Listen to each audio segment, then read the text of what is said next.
Allahu Allahu Allahu Allah Allahu Allahu Allahu Allah Allahu Allahu Allahu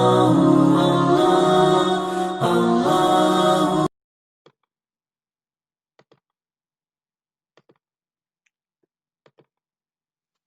Bismillahirrahmanirrahim. Assalamualaikum warahmatullahi wabarakatuh.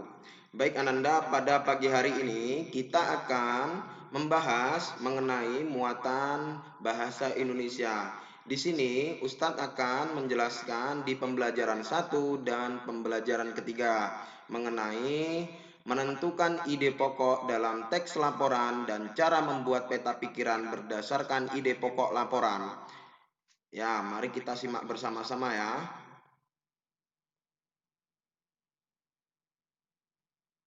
Menentukan ide pokok dalam teks laporan. Di sini, untuk menentukan sebuah ide pokok, kita harus mengetahui tentang ide pokok itu sendiri.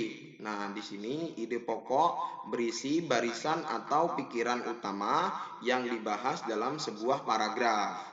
Selanjutnya, ide pokok pada umumnya terdapat dalam kalimat utama.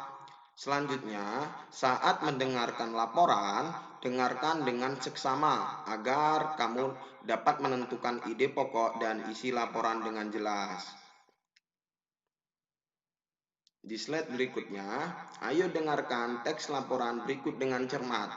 Jadi, di sini Ustadz sudah menyediakan teks laporan di mana nanti Ananda akan menyimak ya apa yang Ustadz bacakan di sini untuk menentukan sebuah ide pokok. Hiu martil oleh masyarakat Indonesia merupakan hiu yang hidupnya berkeliling di perairan laut tropis. Bentuk kepala hiu ini memang seperti martil sehingga membantu mereka membolak-balikkan badannya dengan benar. Hewan ini bereproduksi dengan cara melahirkan seperti mamalia. Namun, bedanya jika anak hiu martil setelah dilahirkan kemudian ditinggalkan untuk mengurus dirinya sendiri. Nah, di sini kita perhatikan bahwasannya untuk menentukan kalimat utama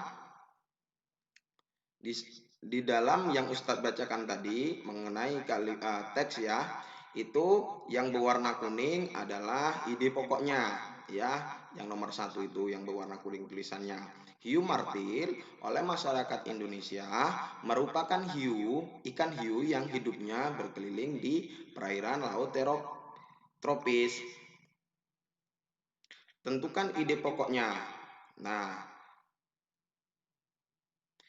hiu martil oleh masyarakat Indonesia merupakan ikan hiu yang hidupnya berkeliling di perairan laut tropis. Ide pokok, hiu martil adalah ikan hiu yang hidupnya di perairan laut tropis. Jadi ide pokoknya ini ya, hiu martil adalah ikan hiu yang hidupnya di perairan laut tropis. Ini bukan tropis, namun tropis. Ustaz salah ketik di sini. Ya. Selanjutnya, membuat peta pikiran berdasarkan ide pokok laporan. Jadi, untuk membuat sebuah peta pikiran ada langkah-langkahnya, yaitu yang pertama, membaca laporan dengan seksama. Yang kedua, mencatat setiap kata kunci yang terdapat dalam laporan. Yang ketiga, membuat daftar ide pokok setiap paragraf. Yang keempat, membuat peta pikiran dari ide pokok tersebut. Itu merupakan langkah-langkah untuk membuat peta pikiran berdasarkan ide pokok laporan. Di sini, penyajian ide pokok dalam peta pikiran dapat disajikan seperti ini. Ada judul teks laporan, di mana nanti ketika Ananda sudah menentukan ide pokok, di sini nanti bisa dituliskan dengan judul teks laporan dan ide pokok paragraf pertama Ananda tulis di sini. Paragraf pertamanya apa, terus paragraf keduanya apa di sini, dan paragraf ketiganya bisa Ananda tulis di sini, dan ada juga ide pokok paragraf 4.